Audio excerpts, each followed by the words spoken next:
The rain hammered against the windows of Miller's diner like it was trying to break through.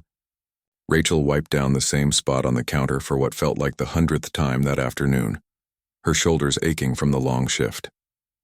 The clock on the wall showed 4:30, which meant she still had 3 more hours before she could finally go home and rest her tired feet.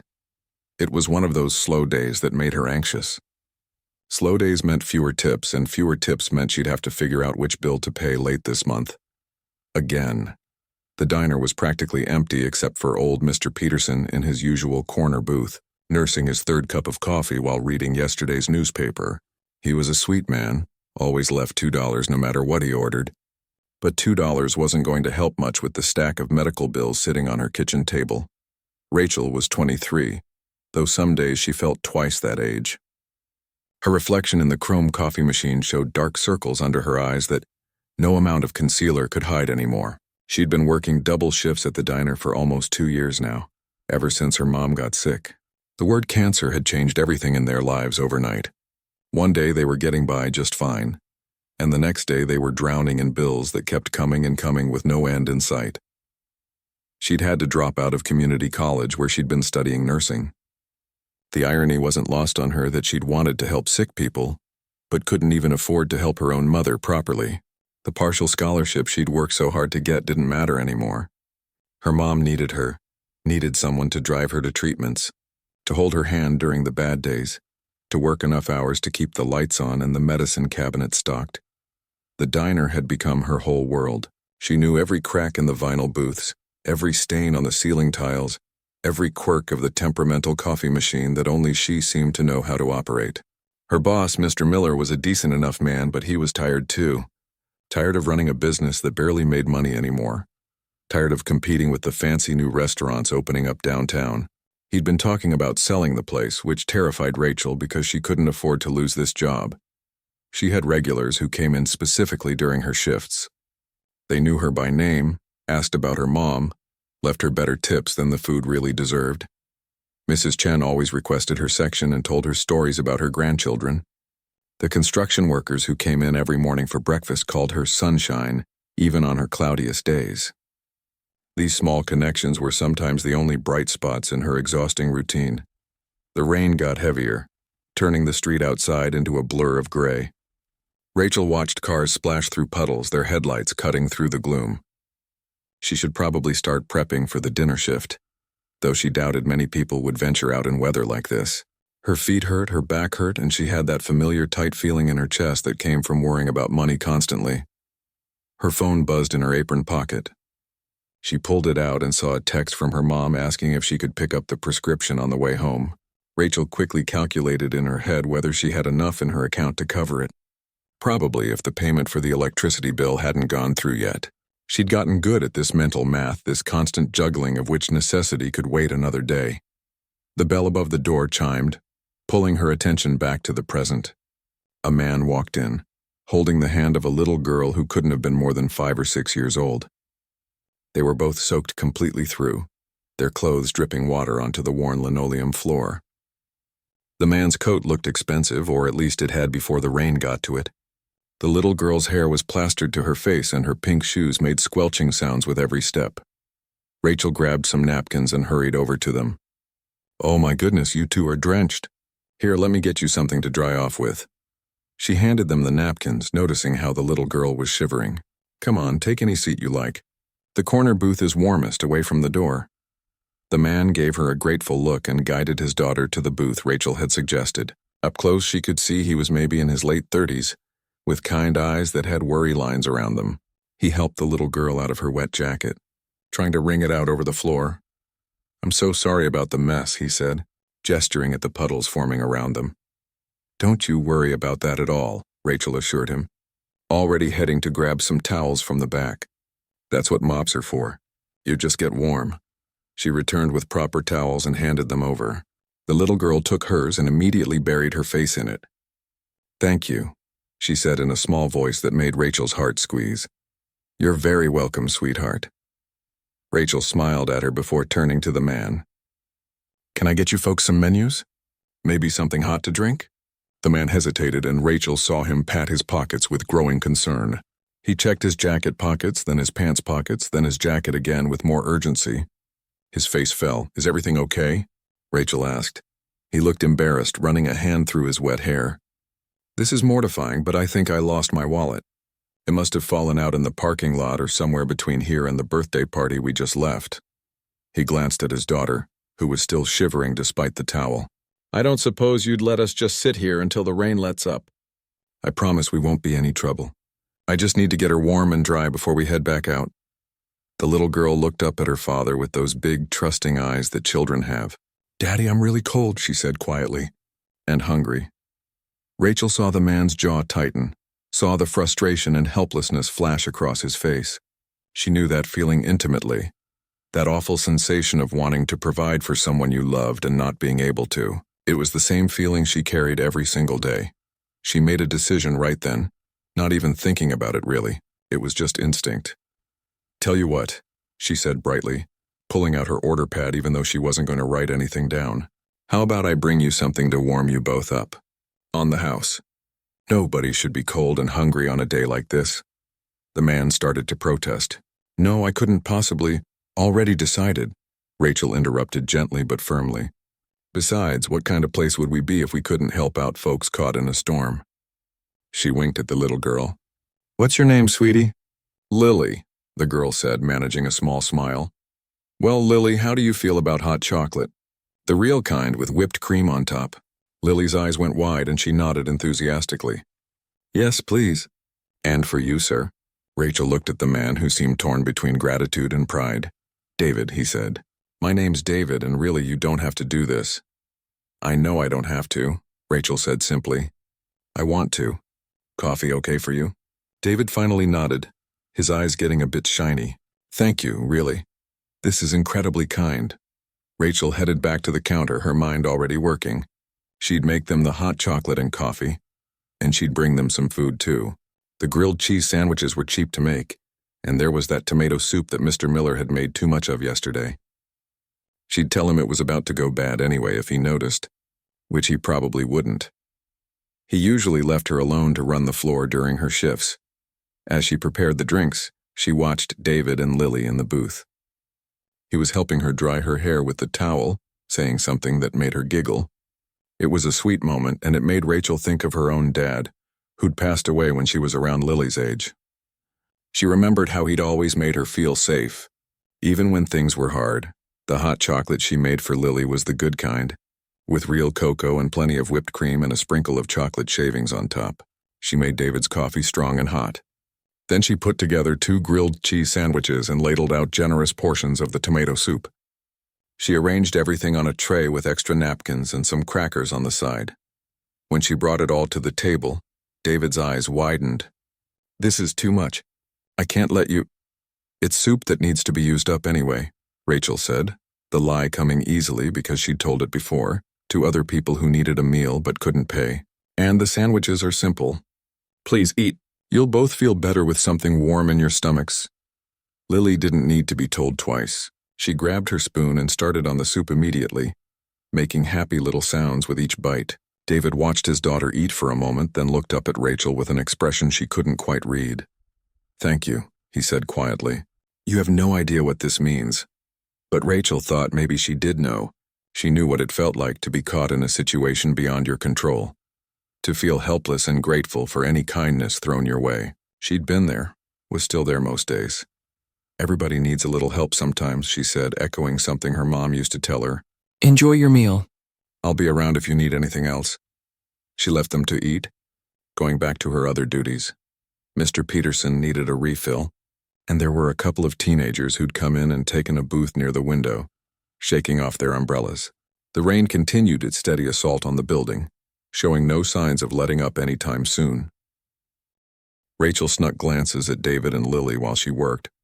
The little girl's color was coming back, and she was chattering away to her father between bites of sandwich. David was eating too, but slowly, and she noticed he kept looking around the diner with an odd expression. Not judging exactly, but observing, noticing things. She wondered what their story was. The expensive coat suggested money, but money didn't protect you from life's sudden storms. She'd learned that the hard way. Rich or poor, Everyone faced moments where they needed help, where circumstances knocked them sideways, and someone else's kindness made all the difference. After about 30 minutes, David caught her eye and gestured her over. "The rain's letting up a bit," he said. "I should get Lily home before it starts again. But I want to come back tomorrow and pay you for this meal, and add a proper tip for your kindness." Rachel shook her head. "It's maybe $10 worth of food. Don't worry about it. $10 or not, you didn't have to help us. Most people wouldn't have." He pulled out his phone, which had somehow survived the rain, in an inside pocket. "Can I at least get your name, so I know who to ask for when I come back?" "Rachel," she told him. "But really, you don't need to come back. Seeing your daughter smile is enough payment for me." Lily, who'd been listening, suddenly reached out and grabbed Rachel's hand. "You're the nicest waitress ever," she announced seriously. "Daddy, we have to come back and visit Rachel, okay?" David smiled, a real smile that reached his eyes. "We absolutely will." He stood up, helping Lily with her jacket, which was still damp but better than before. "Thank you, Rachel. Truly." Rachel walked them to the door, waving as they headed out into the drizzle. She watched them hurry to a car in the parking lot, David's hand protectively on Lily's shoulder. As they drove away, she turned back to the empty diner, back to the reality of her life. Her feet still hurt. The bills were still waiting at home.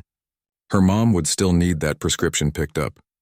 Nothing had really changed, except maybe she felt a tiny bit lighter than she had an hour ago. Sometimes helping someone else, even in a small way, reminded you that goodness still existed in the world. She cleared their table, pocketing the $2 tip that Mr. Peterson had left, and went back to wiping down the counter. The rain picked up again, and Rachel settled in for the rest of her shift, not knowing that the small act of kindness she'd just performed was about to change her entire life. David Chen sat in his car for a full 5 minutes after buckling Lily into her booster seat, staring at the diner through the rain-streaked windshield. His daughter was already half asleep in the back, worn out from the birthday party and the unexpected adventure. But David's mind was racing, playing back everything that had just happened. He'd been in business for 15 years. He'd built his investment firm from nothing, worked with hundreds of entrepreneurs, evaluated thousands of business proposals. He'd learned to read people quickly, to spot potential where others saw risk, to trust his instincts when the numbers alone didn't tell the whole story. And right now, every instinct he had was screaming at him that something significant had just occurred. It wasn't just the free meal, though that kindness had touched him more than he wanted to admit. It was the way Rachel had moved through that diner. The way she'd known exactly what they needed before they asked. The way she'd refused to make him feel small or embarrassed about his situation. She'd seen two people who needed help and had helped them without hesitation, without judgment, without expecting anything in return. David had money. He'd worked hard for it, earned every dollar, but he'd never forgotten what it was like to struggle. His own parents had been immigrants who'd worked multiple jobs to give him opportunities. He'd put himself through college washing dishes and delivering pizzas. He knew the weight of financial stress, the exhaustion that came from working too hard for too little. But somewhere along the way, as his success grew, he'd stopped seeing that struggle in his daily life. His world had become boardrooms and investment portfolios, profit margins and growth strategies. Good things, important things, but removed from the reality most people lived. Today had reminded him of something he'd almost forgotten. The drive home took 20 minutes. Lily woke up when they pulled into the garage, groggy but happy. "Daddy, Rachel was so nice," she murmured as he carried her inside. "Can we really go back and see her?" "We will, Princess," he promised, tucking her into bed for a nap. "We absolutely will." After Lily was asleep, David found himself unable to settle into his usual Sunday routine.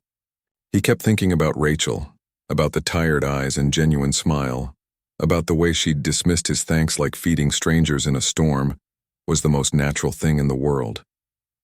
He pulled out his laptop and started researching. Miller's Diner had been in business for 32 years. The reviews were mixed but consistent in one theme. The food was average, the place was outdated, but that sweet waitress Rachel made it worth visiting. Customer after customer mentioned her by name, talked about how she remembered their orders, asked about their families, made them feel welcome. David found the diner's financial information through public records. It wasn't good. The business was barely breaking even, and the owner had filed paperwork suggesting he was considering selling. The neighborhood was changing, new development moving in, and places like Miller's were being squeezed out by trendy restaurants and coffee shops with Instagram-worthy interiors. He sat back in his chair, fingers drumming on the desk. An idea was forming, but he needed more information. He needed to know if his instincts were right about Rachel, if she was really as remarkable as that one interaction had suggested. He'd been fooled before by people who seemed genuine but weren't. Due diligence was important, especially when his gut was telling him to do something crazy.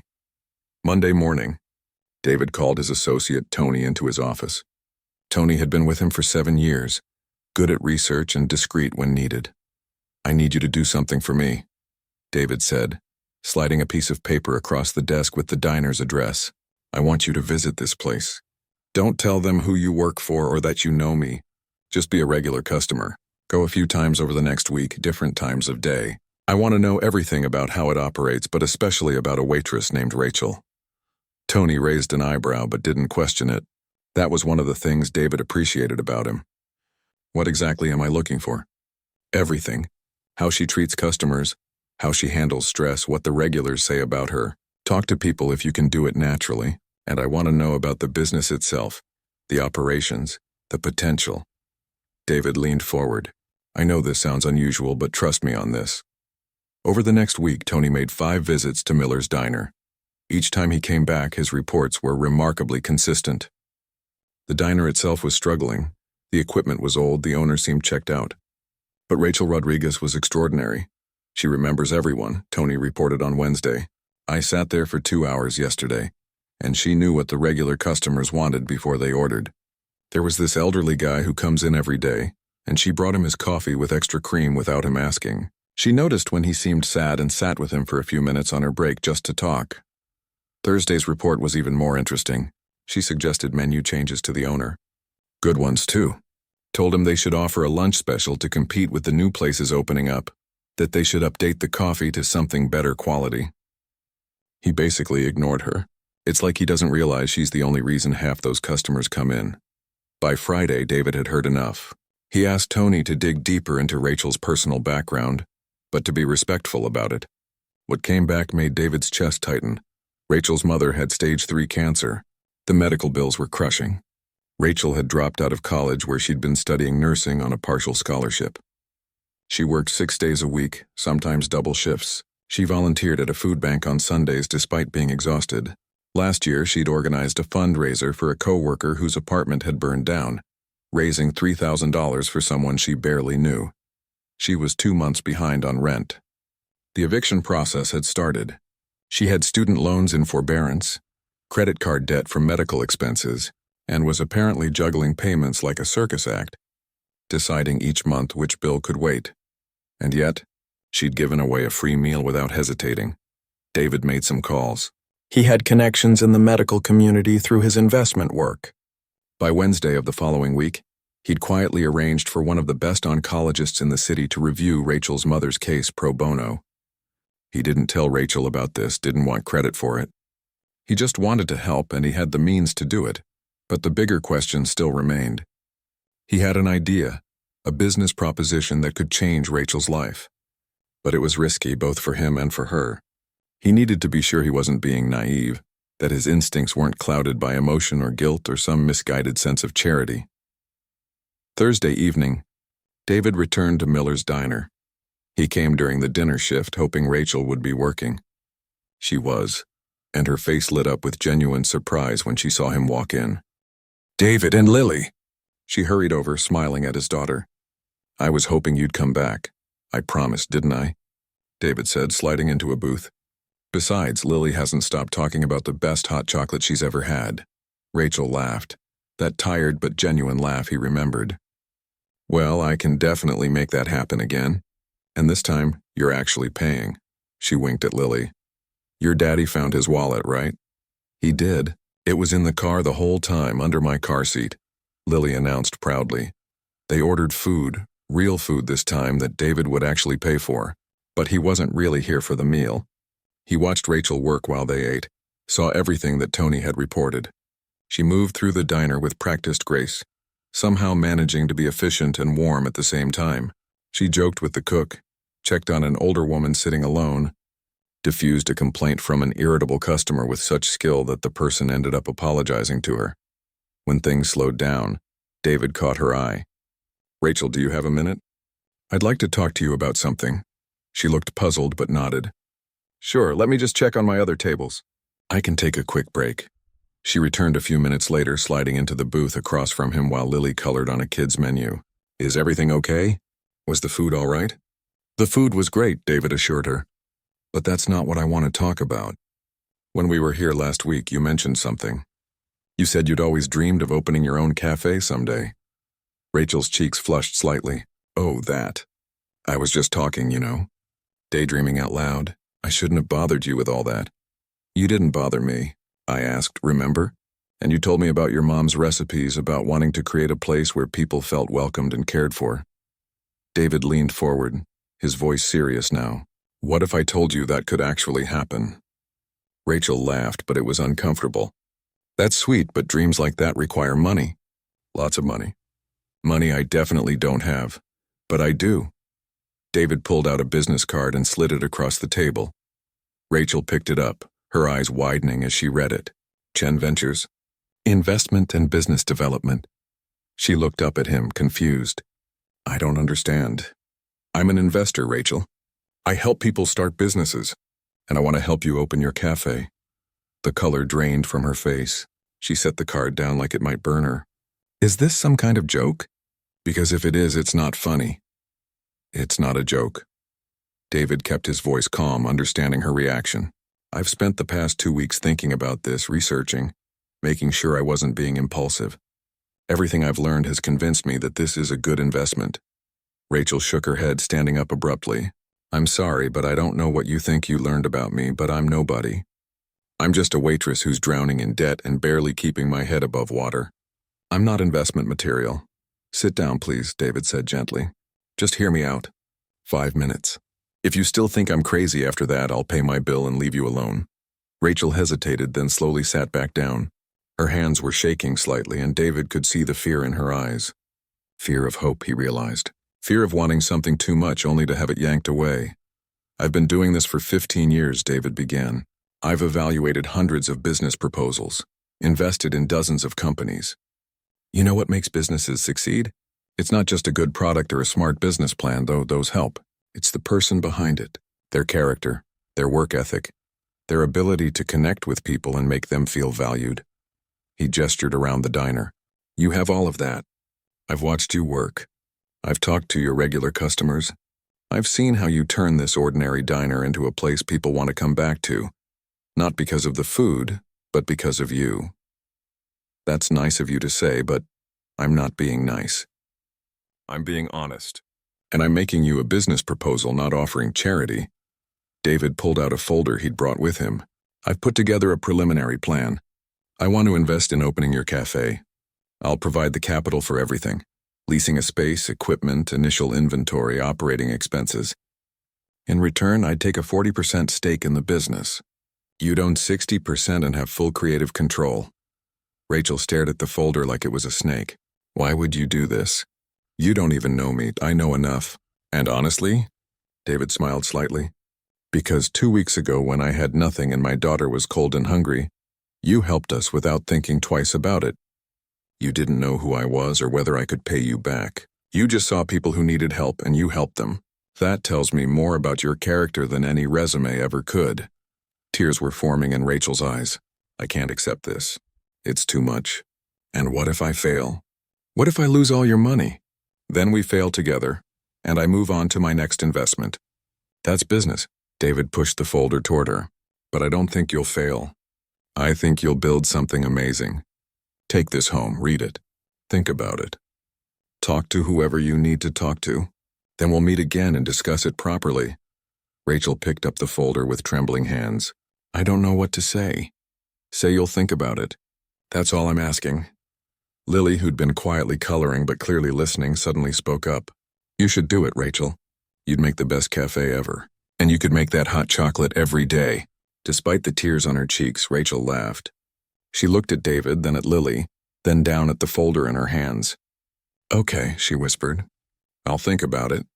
I'll read everything. But I'm not promising anything. That's all I ask. David stood up, pulling out his wallet. He left enough cash to cover the meal and a generous tip. Take your time. My number's on the card. Call me when you're ready to talk. As they left, David glanced back. Rachel was still sitting in the booth, staring at the folder with an expression of disbelief and something that might have been hope. He'd made his offer. Now he had to wait and see if she was brave enough to take it. The ride home was quiet. Lily had fallen asleep again, worn out from the excitement. David drove on autopilot, his mind already planning next steps. If Rachel said yes, and he thought she would eventually, he'd need to move quickly, find the right location, line up contractors, work with her on the menu and concept. But more than that, he'd need to prove to her that this wasn't charity, that he really believed in her potential.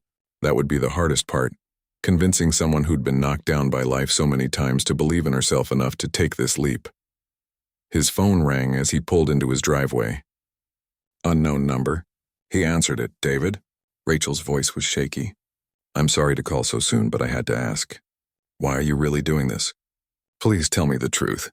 David sat in the quiet garage, choosing his words carefully. Because I believe the best investments aren't just about money.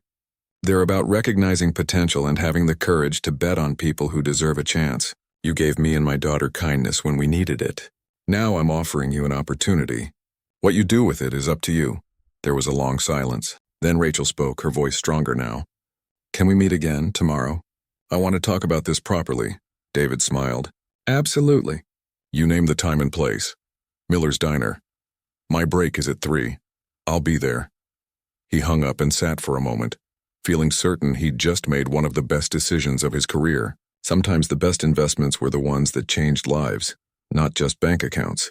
And he had a feeling this one was going to change both. Rachel didn't sleep that night. She sat at her tiny kitchen table until 3 in the morning, reading through every single page of David's proposal. Her mom had already gone to bed, exhausted from another round of treatment, so Rachel was alone with the documents that might change everything, or might be too good to be true.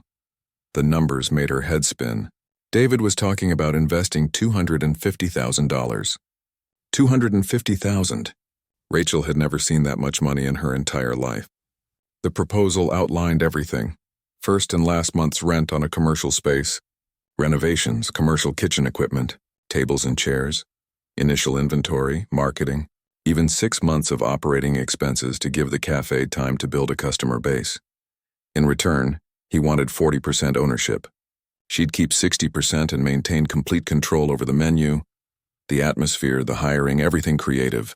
He'd provide business mentorship, help with accounting and legal matters, introduce her to suppliers and other business owners in his network. It was detailed, professional, and seemed almost too generous. Rachel kept looking for the catch. There had to be one, right? People didn't just hand other people $250,000 because they bought them a $10 meal. But the more she read, the more legitimate it seemed. The contract even had a clause that if the business failed within the first 2 years, she wouldn't be personally liable for the investment. He'd take the loss. She thought about calling her mom in to look at it, but her mom needed rest more than she needed more stress. Instead, Rachel did what she always did when she needed to think clearly. She made herself a cup of tea and sat by the window, watching the street outside as the occasional car drove by. Was she crazy to even consider this? She had no business experience beyond waitressing. She'd never managed money beyond figuring out which bills to pay each month. She'd never hired anyone, never dealt with suppliers, never done any of the 1,000 things that running a cafe would require. What made David think she could do this? But then again, what did she have to lose? The proposal said he'd take the financial risk. If it failed, she'd be right back where she was now, working long hours for barely enough money to survive. At least she'd have tried. At least she'd have given her dream a real shot instead of just talking about it while wiping down counters. The bigger question was why David was doing this. She'd asked him on the phone, and his answer had sounded genuine. But Rachel had learned the hard way that people usually wanted something, and it wasn't always obvious what that something was. She needed to understand his real motivation before she could trust this. Morning came too quickly. Rachel had maybe slept 2 hours, her mind too busy spinning with possibilities and fears. She got ready for her shift on autopilot, moving through her routine like a zombie. When her mom came into the kitchen, Rachel quickly hid the folder. "You look terrible, honey," her mom said, concern in her voice. "Are you feeling okay?" "Just couldn't sleep," Rachel said, which was true enough. "How are you feeling today?" Her mom smiled, and Rachel noticed she actually looked better than she had in weeks. "You know what? I'm having a good day. I think I might even have some energy to do a little baking later." Rachel hugged her, grateful for this small mercy. The good days had been getting rarer lately, so each one felt like a gift. "That sounds wonderful, Mom. I'll be home by 6 tonight." The morning shift at the diner dragged. Rachel kept checking the clock, watching the hours crawl toward 3 o'clock. She messed up 2 orders, which she never did, and spilled coffee on her apron. Mr. Miller gave her a concerned look but didn't say anything. When 3 o'clock finally came, Rachel saw David walk through the door right on time. He was dressed more casually today, jeans and a sweater, and he carried a leather messenger bag. He looked professional but approachable, and Rachel felt her nervousness increase. She grabbed 2 cups of coffee and led him to the same corner booth they'd sat in before. It was becoming their booth, she realized. The place where her life might be about to change completely. "Did you read it?" David asked after they'd settled in. 3 times, Rachel admitted. "I barely slept. I kept thinking there had to be something I was missing, some hidden clause or condition. There isn't. What you see is what I'm offering." David took a sip of his coffee. "Do you have questions?" "I'm sure you have questions." Rachel pulled out a notepad where she'd written down about 30 questions. "I have a lot of questions. Starting with the biggest one. Why me, really? I need to understand." David leaned back, considering his words. "Okay, complete honesty. When you helped Lily and me that day, it reminded me of something I'd forgotten. I've spent the last 15 years in boardrooms and investment meetings, dealing with people who have business degrees and 5-year plans and profit projections. Most of them know all the right things to say. But you know what's rare? Genuine kindness. Real character. The ability to see what people need and provide it without expecting anything back." He gestured around the diner. "Those are things you can't teach. I can teach you accounting. I can teach you inventory management and marketing strategy, but I can't teach someone to care about people the way you do. That's the foundation of a successful service business, and you already have it. But what if I fail?" Rachel's voice was small. "What if I take your money and the cafe closes in 6 months and you lose everything?" "Then I lose money." "It happens. I've had investments fail before." David shrugged. "But here's what I think will actually happen. I think you'll work harder than anyone I've ever met because this matters to you. I think you'll create a place that people love because you genuinely care about making them happy. I think you'll figure out the business stuff because you're smart and resourceful. You've been managing your mom's medical care and working double shifts and keeping everything together. That takes more skill than most people realize." Rachel felt tears threatening again. She blinked them back. "I talked to a legal aid lawyer this morning before my shift, just to make sure the contract was real and fair." "Smart," David said, nodding approvingly. "What did they say?" "They said it's incredibly favorable to me. Almost too favorable. They asked if you were okay in the head." Rachel managed a small laugh. "Are you okay in the head?" David laughed too. "Probably not. My business partners think I'm crazy for doing this without making you go through the normal application process. But I've learned to trust my instincts, and every instinct I have says this is the right move." Rachel took a deep breath. This was the moment. She could say no, go back to her safe, miserable routine, keep struggling but at least keep everything predictable. Or she could say yes and step into the unknown. Risk hoping for something better, give her dream an actual chance. "I have conditions," she said finally. David's expression brightened. "I'm listening. First, I want it in writing that if this fails, you don't come after me personally for the money. I read that clause, but I need to be absolutely sure." "Done. It's already in there, but we can make it even clearer." "Second, I want to be involved in every decision. I know I don't know much about business, but this is going to be my cafe. I need to understand everything that's happening. I wouldn't have it any other way. That's why it says you have creative control." Rachel looked down at her notepad, at the big question she'd circled multiple times. "Third, I need to know this is really a business arrangement.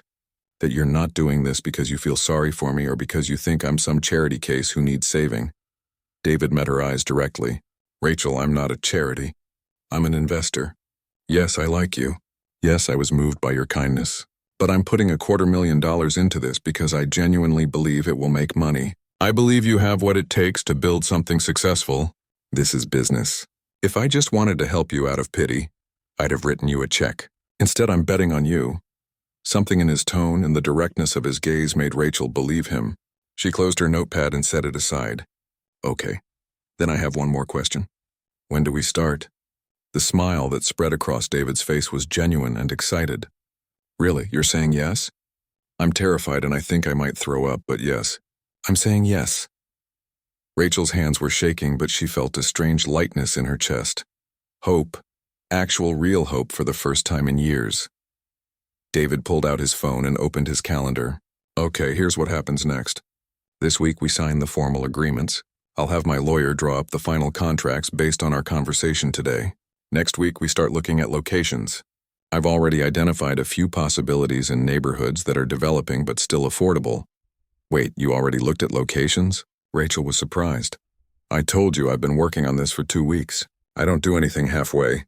David was making notes on his phone. We'll also need to work on your business plan, get you familiar with the financial side of things. I'll set up some meetings with a few cafe owners I know, people who can give you advice, and we should start thinking about your concept. What makes your cafe different from every other coffee shop in the city? Rachel's mind was already spinning with ideas she'd been collecting for years. My mom's recipes.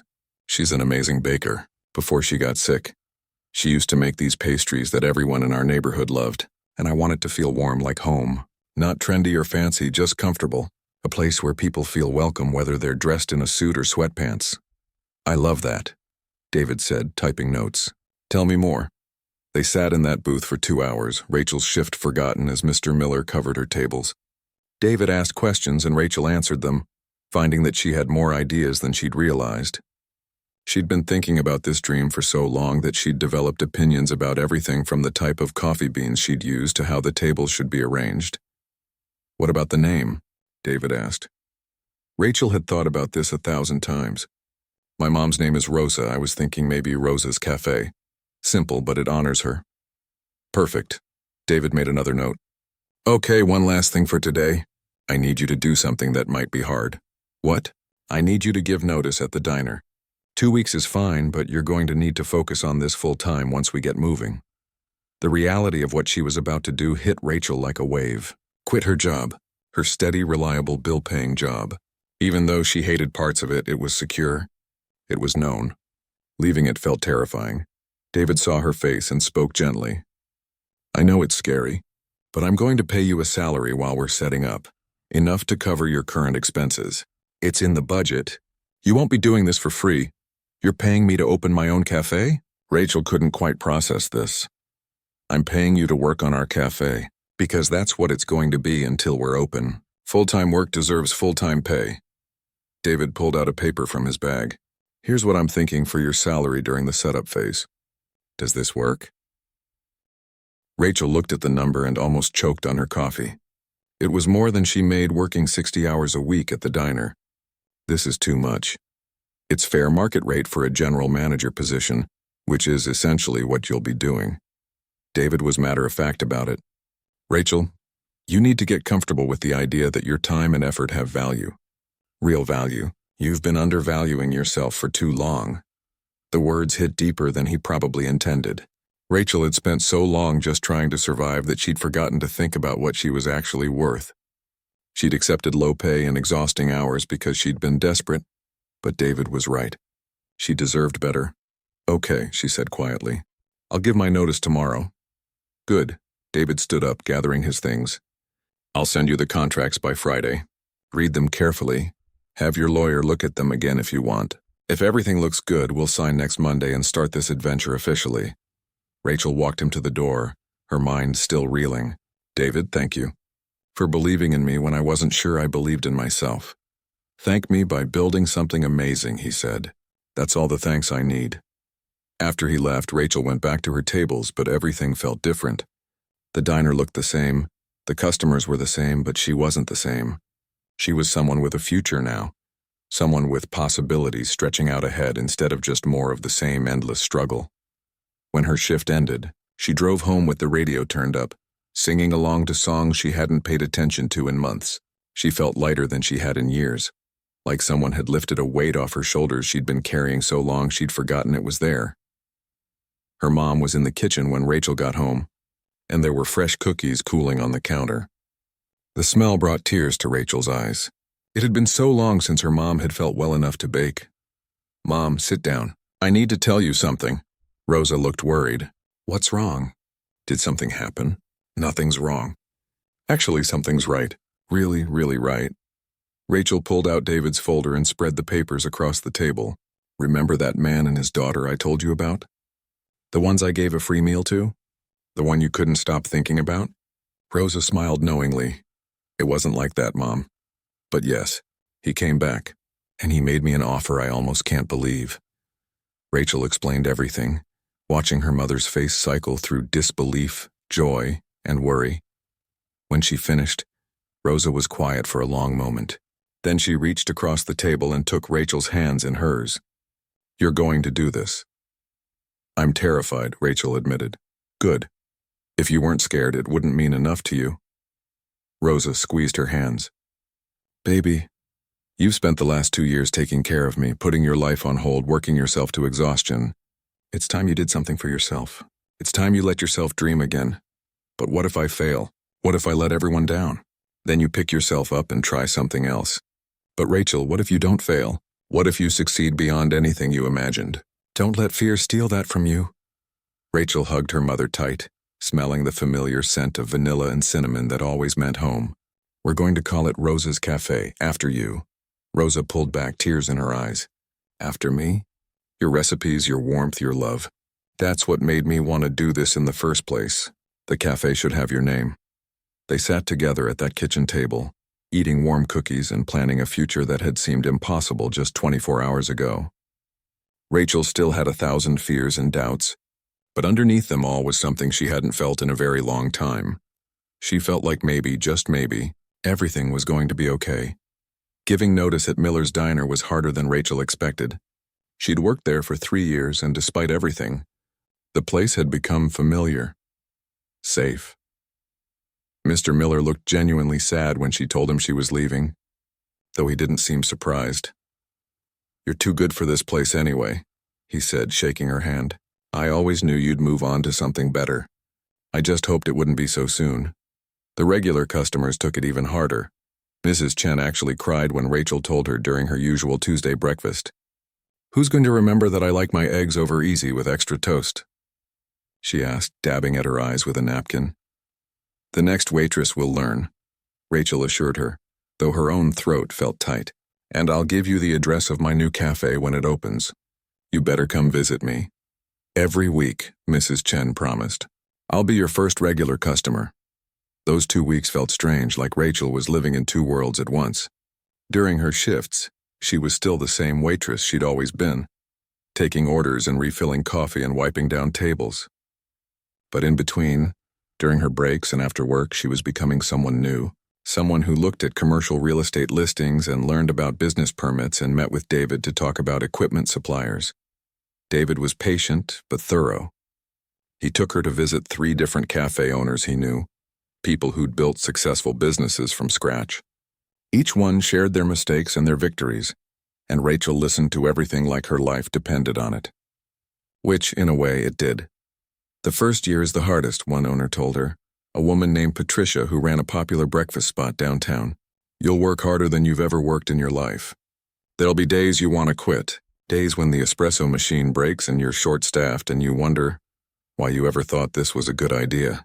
But if you can push through that first year, if you can build a loyal customer base, then it gets easier." Rachel appreciated the honesty. She'd seen enough motivational posts on social media to know that most people only showed the good parts of owning a business. Hearing about the real struggles made her feel more prepared, even if it also made her more nervous. The location search was the most exciting part.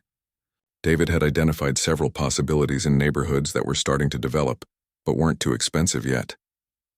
They spent 3 days looking at different spaces, and Rachel learned to see beyond the dirty walls and broken fixtures to imagine what each place could become. The 5th location they visited was in a neighborhood called Riverside.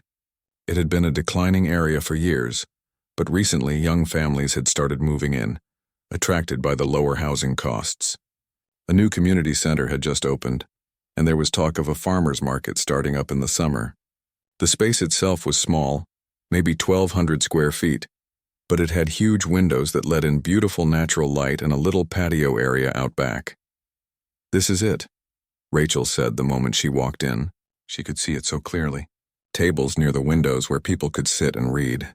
The counter where she'd serve coffee and pastries. Her mom's recipes displayed in a case. A community board where people could post flyers and announcements. A warm, welcoming space that felt like a hug. David smiled at her reaction. "You're sure? You want to look at the others again?" "I'm sure. This is Rosa's cafe, I can feel it." They signed the lease 2 days later. Rachel's hand shook as she put her signature on the papers, making it real and official and terrifying. David squeezed her shoulder encouragingly. "This is just the beginning," he said. "Now the real work starts." He wasn't kidding. The next 6 weeks were a blur of activity that left Rachel exhausted but exhilarated. They hired contractors to update the space, knocking down a wall to open up the kitchen area and installing new plumbing for the commercial equipment. Rachel learned more about building codes and health department regulations than she'd ever wanted to know. David insisted she be involved in every decision, even the boring ones. "You need to understand all of this," he explained when she complained about having to sit through a 3-hour meeting about insurance policies. "When I'm not here, when you're running this place on your own, you need to know how everything works." Rachel created the menu with her mother, who'd gotten strong enough to spend hours in their home kitchen testing recipes. They made batch after batch of pastries, tweaking ingredients until everything was perfect. Cinnamon rolls with cream cheese frosting, blueberry muffins that were moist but not too sweet, chocolate chip cookies that were crispy on the edges and soft in the middle, empanadas filled with seasoned beef or cheese, a recipe Rosa had learned from her own mother back in their home country. "These are going to be your signature items," Rachel said, biting into a still warm empanada. "People are going to come from all over the city for these." Rosa beamed with pride. For the first time since her diagnosis, she had something to focus on besides being sick. She had purpose again, and Rachel could see it making her stronger. The doctors had even commented on how well she was responding to treatment lately. David helped Rachel hire staff. They needed at least 3 other people to start. Someone to help with baking, someone for the counter, and someone who could do both. They interviewed dozens of candidates, and Rachel learned to trust her instincts about people. She hired a young guy named Kevin, who'd recently graduated from culinary school, but couldn't find a job at the fancy restaurants he'd hoped for. He was eager and talented and reminded Rachel of herself, someone just looking for a chance.